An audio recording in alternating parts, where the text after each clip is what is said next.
Well, guys, the chickens are officially coming home to roost for this corrupt shitweasel government and every scumbag tosspot who supported the lunacy they've implemented, over the past 520 days of 14 days to flatten the curve or save the NHS. Of course, they didn't save the NHS, they literally helped screw it into the ground. As you know, and I've covered before, it has patient waiting lists expected to hit 14 million soon, and based on this, is as guilty as the government at costing many thousands of people their lives. Yep, as we all predicted would happen last year, the media are reporting how deaths in the UK right now are running above the average and have been for over 6 weeks.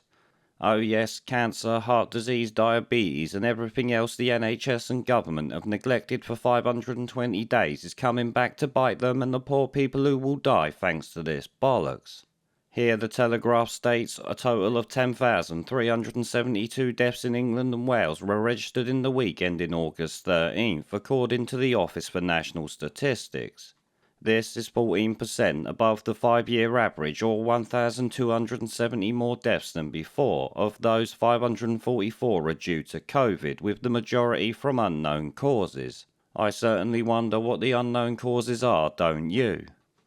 But aside from that, a 14% increase on the weekly average is obviously no small matter. As it states, it's an extra 1,270 people per week. But obviously, the total 10,372 deaths a week also shows how much of an overreaction this past year has been. Not that you lot needed me to tell you that, you know it as well as I do. Now, as you see there, they say they don't know what is exactly causing all these extra deaths, but we all know a few reasons it could well be. One of the main ones is obviously going to be the government's policies, the ones that told people to stay away from hospital. Either way though, the chickens are starting to come back home to roost and the government won't like the outcry from it if the shit really hits the fan, like some actually think it's going to.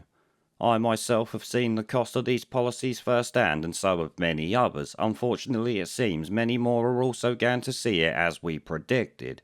Of course there'll always be people who still think this government's going to save them, which obviously makes them complete sheeple chewing on the grass, not stopping to think why they're being fed it for free.